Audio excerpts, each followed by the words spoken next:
హైడ్రా బాధితులందరూ ఈరోజు దీపావళి చేసుకున్నంత పండుగ ఉంటుంది. 15 రోజుల ముందుగానే బతుకమ్మ కూడా సద్దులు కూడా వాళ్ళకు వచ్చినంత ఆనందంగా ఉన్నది.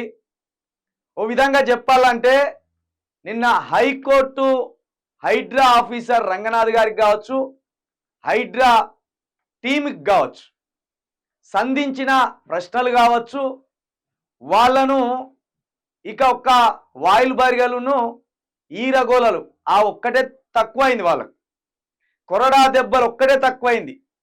రంగనాథ్ గారికి కావచ్చు, లేకపోతే మొత్తం వాళ్ళ టీంకి కావచ్చు, ఒక కొరడా దెబ్బలు ఒక్కటే తక్కువైంది.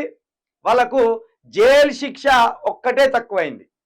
ఆ రేంజ్లో నిన్న హైకోర్టు వాళ్ళను వాయించిన తీరు మామూలుగా లేదు.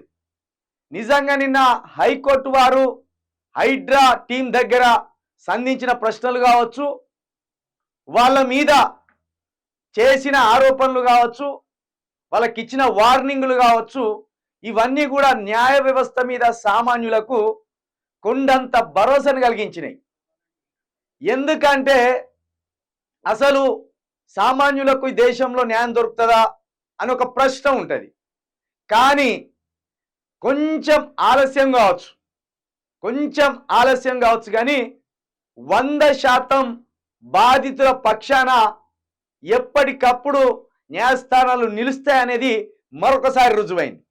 3 నెలల పాటు కన్నీళ్లు పెట్టుకొని ఆకాశం వైపు చూసి ఏ దేవుడు మమ్మల్ని కరుణిస్తారని హైడ్రా అరాచకాలను భరిస్తూ జనం పడుతున్న హింసకు ఈరోజు హైకోర్టు చెక్కు పెట్టింది. ఇది పూర్తిగా సోషల్ మీడియా సాధించిన ఘన విజయం అని చెప్పాలి. సోషల్ మీడియా సాగించిన ఘన విజయం అని చెప్పాలి.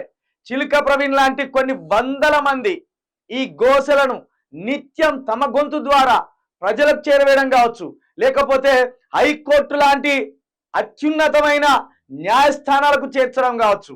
నిన్న జడ్జి గారు ఒక మాట అన్నారు, mister Ranganath, I have all evidence అన్నారు. నా దగ్గర అన్ని ఆధారాలు ఉన్నాయి, ఎక్కువ మాట్లాడక రంగనాథ్ అంటే పిల్లి కూనలేక తలదించుకున్నాడు. ఇక నాన్ స్టాప్ హిట్టింగ్, ఇక ఏం హిట్టింగ్ అసలు 6 బార్లకు 6 సిక్సులు కొట్టినట్టే. ఆ యువరాజ్ సింగ్ ఒకసారి కొట్టింది కదా 2020 వరల్డ్ కప్ లో, 6 బార్లకు 6 సిక్సులు కొట్టినట్టు నాన్ స్టాప్ హిట్టింగ్. నిన్న అసలుగా రంగనాథ్ గారు రాత్రి నిద్రపోయినలో లేదో తెలియదు కానీ రంగనాథ్ గారిని వాయించుడుకు రేవంత్ రెడ్డి గారు ఈ జలధరించవచ్చు. అమ్మో ఇది నా మీద పడతానే ఈ దెబ్బలన్నీ అన్నట్టు ఉలిక్కి పడవచ్చు. ఎందుకంటే అసలు ఏంది అరాచకం? మామూలు అరాచకమా? నిండు గర్భిణిని ఇంట్లోకెళ్ళి నెట్టేసి ఇల్లు కూల్చేస్తారా? చిన్న పిల్లలు బుక్కులు తీసుకొచ్చుకుంటామంటే వదిలేయరా?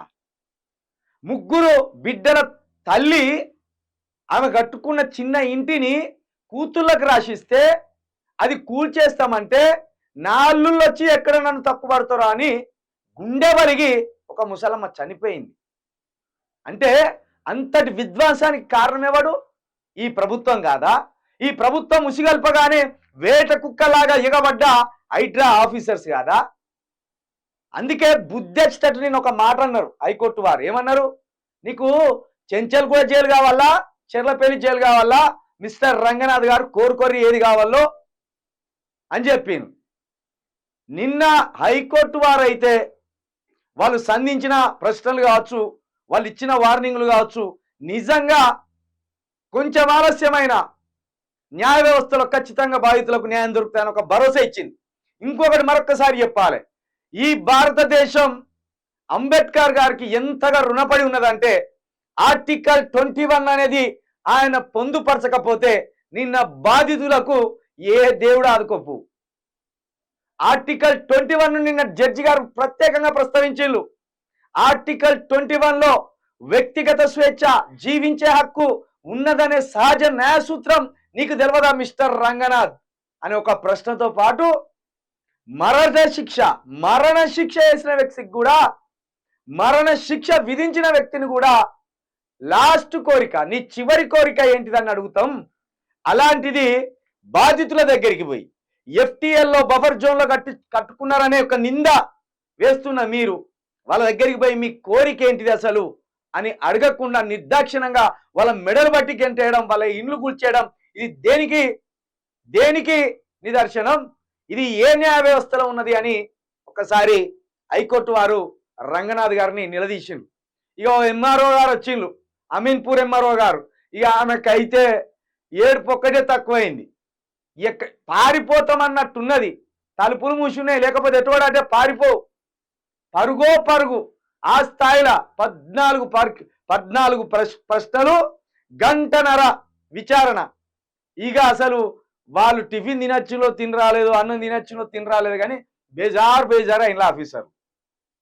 మామూలు హిట్టింగ్, అది non stop hitting. Babasaheb Ambedkar గారికి మరొక్కసారి మేము ఎప్పటికీ రుణపడి ఉన్నాం ఈ రాజ్యాంగానికి. మీరిచ్చిన మహాఖడ్గం అనే రాజ్యాంగమే న్యాయస్థానాల ద్వారా అమలవుతున్నది. ఈ రాజకీయ నాయకులు ఈ రాజ్యాంగాన్ని చింపేయాలని చూసిన న్యాయ వ్యవస్థల ద్వారా 21 ఆర్టికల్ ద్వారా ఈరోజు బాధితులందరికీ న్యాయం జరిగింది. తప్పకుండా ముందు కూడా ఇంకా ఈ సోషల్ మీడియా బాధితుల పక్షాన గట్టిగా కొట్టవలసిన అవసరం ఉన్నది. నేను మరీ చెప్తున్నా, సోషల్ మీడియాని సరిగ్గా ఉపయోగిస్తాం. అసత్య ప్రచారాలకు కాకుండా సత్యాన్ని చూపించడానికి ప్రయోగిద్దాం. అదేవిధంగా రాజ్యాంగాన్ని కూడా చక్కగా దాన్ని అనుసరిద్దామని మరొకసారి హైకోర్టు వారికి కృతజ్ఞతలు చెప్తూ, ఇది 100% సోషల్ మీడియా సాధించిన ఘన విజయం. చిల్కా ప్రవీణ్ లాంటి కొన్ని వందల మంది అలుపెరగకుండా, వాళ్ళ కష్టం అనుకోకుండా, ఎన్ని బెదిరింపులు వచ్చినా, ఏ పార్టీ స్థాయి దాడులు జరిగినా కూడా అదరక ఈ సామాన్యుల పక్షాన నిలబడి కొట్లాడిన తీరు అది అభినందనీయమని మరొకసారి సోషల్ మీడియాలోని వారియర్స్ కూడా నేను చేతులెత్తి నమస్కరిస్తూ మీకు కృతజ్ఞతలు తెలియజేస్తున్నా.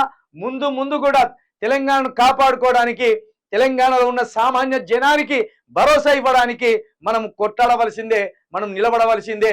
ఈ షార్ట్ లైట్ కావచ్చు, ఈ దినపత్రికలు కావచ్చు, ఈ రేవంత్ రెడ్డి ఇంటి ముందట ఎప్పుడెప్పుడు రేవంత్ రెడ్డి బయటకు వస్తే బూట్ పాలిష్ చేద్దామని ఎదురు చూస్తాయి. వాటిని వదిలేద్దాం. ఇక మరొకసారి కోర్టు వారికి కృతజ్ఞతలు చెప్తూ, ఇక రంగనాథ్ గారు ఇప్పటికైనా రాజ్యాంగాన్ని అనుసరించి నడుచుకోండి.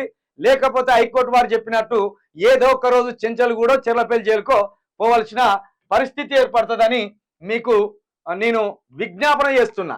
వార్నింగ్ కాదు, విజ్ఞాపనే.